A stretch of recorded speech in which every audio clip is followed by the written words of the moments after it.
আমরা প্রতিনিয়ত বিভিন্ন অপরিচিত অ্যাপ্লিকেশন আমাদের গুগলের মাধ্যমে আমরা লগ ইন করি।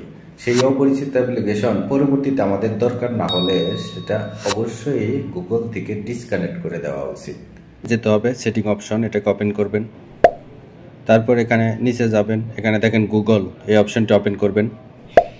তারপর এখানে অল সার্ভিস, এটার উপর ট্যাপ দিবেন। তারপর এখানে দেখেন কানেক্টেড অ্যাপস, এটাকে ওপেন করবেন।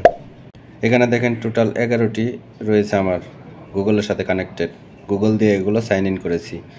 যেমন এগুলো ক্যাপকাট দরকার আছে, দারাজ দরকার আছে, ফেসবুক থাকবে, এগুলো সব থাকবে। এই যে একটা, এগুলো দরকার নেই, ঠিক আছে? এগুলো আমি একবার ব্যবহার করেছি আর এখন দরকার নেই, তাই এগুলো আনইনস্টল করে দিয়েছি। কিন্তু গুগলের সাথে কিন্তু ডিসকানেক্ট হয় নাই, কানেক্টেড রয়েছে। তাই অবশ্যই গুগল থেকে ডিসকানেক্ট করবেন। তার জন্য এখানে দেখেন অল ডিলেট অল কানেকশন, এটার উপর ট্যাপ দেবেন।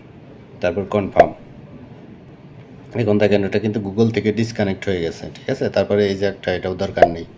এভাবে আপনিও আপনার ফোনে কিন্তু এগুলো অবশ্যই ডিসকানেক্ট করে দেবেন। আনইনস্টল করে দিলেই কিন্তু হলো না, ঠিক আছে? তাহলে আপনার ফোন থাকবে নিরাপদ।